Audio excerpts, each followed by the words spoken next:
German lawmakers have approved a package of measures to slow the fourth wave of the COVID-19 pandemic. Now, this comes as the country hits another daily infection record with more than 65,000 new cases reported in the last 24 hours. Many of the new patients are unvaccinated. Hospitals are running out of bed space and staff are struggling with exhaustion. Germany's disease control agency, the Robert Koch Institute, is warning of a serious emergency this winter. Well, let's get more from Julia Saudelli, who's DW political correspondent. She's in the Bundestag, the German parliament. Welcome, Julia. How different are these new laws to what was there before?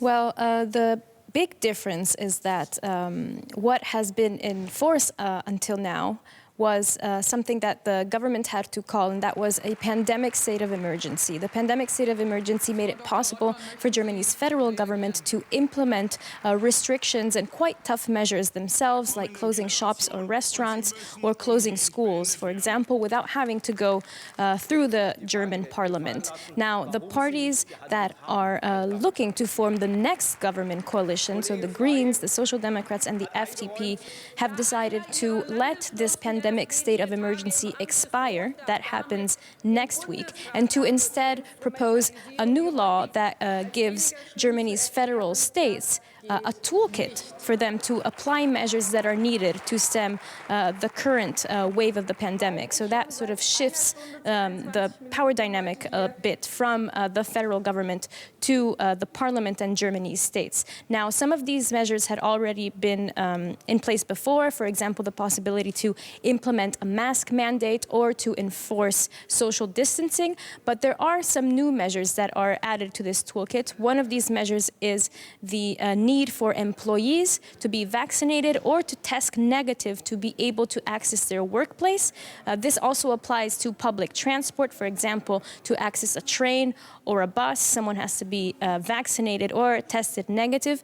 And there will also be a push for employers to send their employees to work from home when that is possible. Now, earlier I spoke to Karl Lauterbach. He is a member of parliament for the Social Democrats, and he is the party's health expert. And I asked him that given that his party was in government until now with Angela Merkel's CDU, why was the country not prepared for this very strong fourth wave that has hit it? Well, I think the pandemic, the fourth wave was underestimated. Some scientists were not really given an alert, others were, and there was a lot of wishful thinking in our government. As a matter of fact, many government officials believed that the pandemic is coming to an end and that we will have a kind of a freedom day like what we had in UK or also in Denmark. So we reacted too late, and we are now in a more or less catastrophic situation. And the current measures that have been voted on today, do you think they go far enough, or should we also be looking at further restrictions, for example, for the unvaccinated? The restrictions that we decided today will work if they are used appropriately and if we really use them to the fullest extent. But if we do that, as a matter of fact, I believe that we will be able to lower the R value, the reproduction value, below 1, and we will be able to contain the spread. You have called for officials to react and to deal with the situation many times. Why have your calls gone unheeded? I cannot speculate why the calls have not been picked up by some of the ministers and let's say governors, but as a matter of fact we have to look forward and we have to handle the situation as we see it now. And we see quite a low rate of vaccination in Germany compared to many other countries in Europe. Do you think the current measures can convince those who have not yet been vaccinated to go and get the shot, or can these people be convinced at all? I do think that at least part of these people can be convinced and will be convinced, but what is more important is that we basically manage the spread, by the measures. We have to protect those who are prepared to be vaccinated, and we have to basically protect also those that are vaccinated, where the vaccination is not fully working any longer. But I do think a lot of what has been said today will make those who are undecided reconsider their position. Right, so that's Karl Lauterbach, a German lawmaker and epidemiologist. Back to Julia Saudelli. Julia, Germany has quite a low vaccination rate compared to a lot of other European countries. Why is that?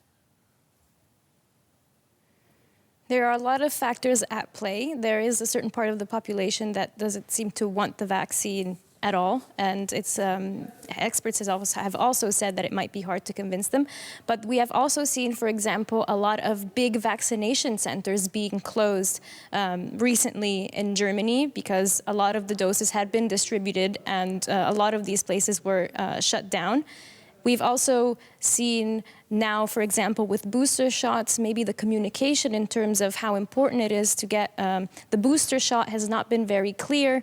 And all of these factors together have led to one of the lowest vaccination rates in Western Europe. And it is something that is troubling authorities, and they're trying to find solutions to improve that. For example, implementing the mandatory vaccination or negative tests to enter workplaces. They hope that might incentivize people to go and get the shot, and they hope that this will be effective. All right, Julia Saudelli, thank you for that. Julia Saudelli in the German Parliament. Well, Germany's Vaccine Commission has approved booster vaccinations for everyone over the age of 18, but something like 30% of Germans still haven't had their first jab, as we've been hearing. And a large proportion of them have no intention of getting vaccinated.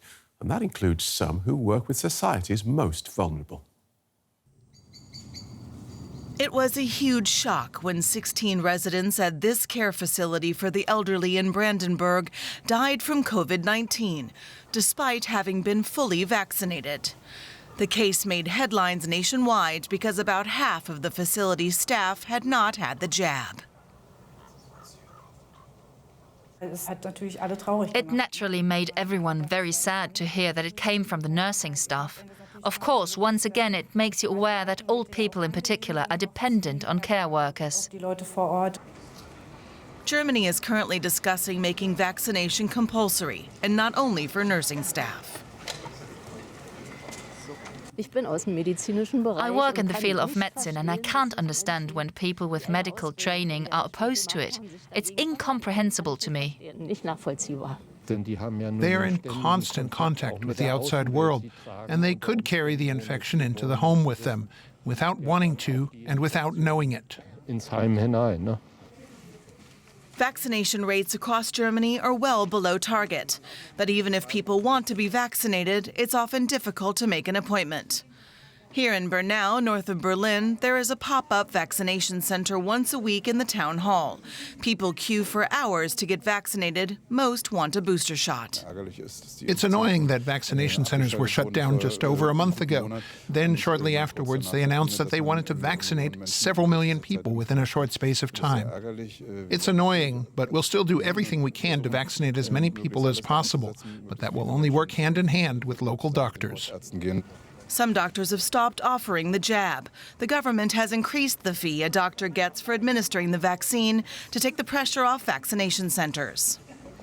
The vaccination drive is a disaster. We've been standing here for over an hour and we still have a long way to go. It's very difficult to get an appointment here. It really makes you angry. Many local politicians are also angry. They're having to deal with vaccination chaos on their doorsteps.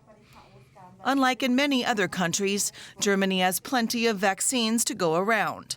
Just too few people who are vaccinated to stop a fourth wave.